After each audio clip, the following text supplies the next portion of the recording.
ପିଲାମାନେ good morning.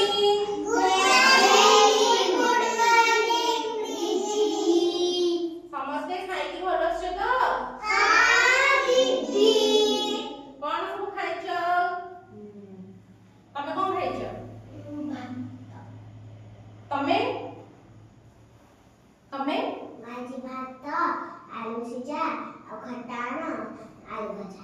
ହଉ ତାହେଲେ ସବୁ ଏତେ ସବୁ ଜିନିଷ ଖାଇକି ଆସିଛ। ତାହେଲେ ସବୁ ଏନର୍ଜେଟିକ୍ ଅଛ। କ୍ଲାସ୍ ଷ୍ଟାର୍ଟ କରିବା? ହଉ ଆମେ ଆଜି ପାଠ ପଢିବାନି, ଗୋଟେ ଭଲ ଗପଟେ ଶୁଣିବା ହେଲା। ସେ ଗପଟିରୁ ଆମେ କଣ ଶିଖିଲେ ତମେ ସବୁ ମତେ କହିବ ହେଲା। ଦିନକର ଘଟଣା କଣ ହେଇଛି, ଗୋଟେ ଜଙ୍ଗଲରେ ଗୋଟେ ଠେକୁଆ ଥିଲା, ଗୋଟେ କଇଁଛ ଥିଲା। ସେମାନେ ଦି ଜଣ ଯାକ ତମେ ଯେମିତି ସାଙ୍ଗ, ସେମାନେ ସେମିତି ସାଙ୍ଗ ଥିଲେ ହେଲା। ତାପରେ ତାଙ୍କ ଭିତରେ ଦିନେ କଥାବାର୍ତ୍ତା ହେଲା, କିଏ ସାଙ୍ଗ ଆମେ ତ ସବୁଦିନ ଏମିତି ବସୁଛେ ଗପୁଛେ ପାଣି ପିଇବା ପାଇଁ ଆସୁଛେ ସବୁ କରୁଛେ, କିଛି ତ ଆମେ ଇଣ୍ଟରେଷ୍ଟିଂ ଜିନିଷ କରୁନେ। ତମେ ଯେମିତି ଖେଳୁଛ ନାଚୁଛ ଗାଉଛ ଚିତ୍ର କରୁଛ, ସେମାନେ ତ ଏମିତି କିଛି କରୁନାହାନ୍ତି, ତ ସେମାନେ କଣ କରିବେ ହେଲା। ସେଥିପାଇଁ ସବୁ ସାଇଲେଣ୍ଟ। ସେଥିପାଇଁ ସେମାନେ ଦି ଜଣ ଯାକ କଥା ହେଲେ। କଥା ହବା ତାଙ୍କର ଆଇଡିଆ ଆସିଲା କି ଆମେ କଣ ହେଲା, ତାଙ୍କର ଦିନ ଆଇଡିଆ କଣ ଆସିଲା କି ଆମେ ଗୋଟେ କାମ କରିବା, ଆମେ ଗୋଟେ ପ୍ରତିଯୋଗିତା କରିବା। କୋଉ ପ୍ରତିଯୋଗିତା କରିବା? ଗୋଟେ ଦୌଡ଼ ପ୍ରତିଯୋଗିତା। ଦୌଡ଼ରେ ଯିଏ ଫାର୍ଷ୍ଟ ହବ ତାହେଲେ ସବୁଠୁ ଶକ୍ତିଶାଳୀ ସିଏ। ଆଉ ତାଙ୍କ ଭିତରେ କଥା ହେଲା। ତାପରେ ଠେକୁଆ କଣ କହିଲା, ମନେ ମନେ ଠେକୁଆ ଭାବିଲା, ଠେକୁଆ ତ ଭାରି ଚାଲାକ। ଠେକୁଆ ଭାବିଲା କି ମୁଁ ତ ଜୋରେ ଦୌଡ଼ି ପଡେ। ତାପରେ ଠେକୁଆ ସେମିତି ମନେ ମନେ ଭାବିଲା କି ଆଉ କଇଁଛ ତ ହଉଛି ମୋଟା ବୁଦ୍ଧିଆ, ସେ ତ ବିଚାରା ଚାଲି ପାରିବନି ଦୌଡ଼ି ପାରିବନି, ଆଉ ମୁଁ କଣ କଲି ଦୌଡ଼ିକି ଆଗୁଆ ପଳେଇବି ଆଉ ଫାର୍ଷ୍ଟ ହେଇଯିବି। ସେଠୁ ତାପରେ କଣ ହେଲା, କଇଁଛ ଧୀରେ ଧୀରେ ବିଚାରା ସ୍ଲୋ ଯାଉଛି। ଠେକୁଆ କଣ କଲା, ଜୋରେ ଦୌଡ଼ି ପଳେଇଲା। କିଛି ବାଟରେ ଜୋରେ ସେ ଦୌଡ଼ି ପଳେଇଲା।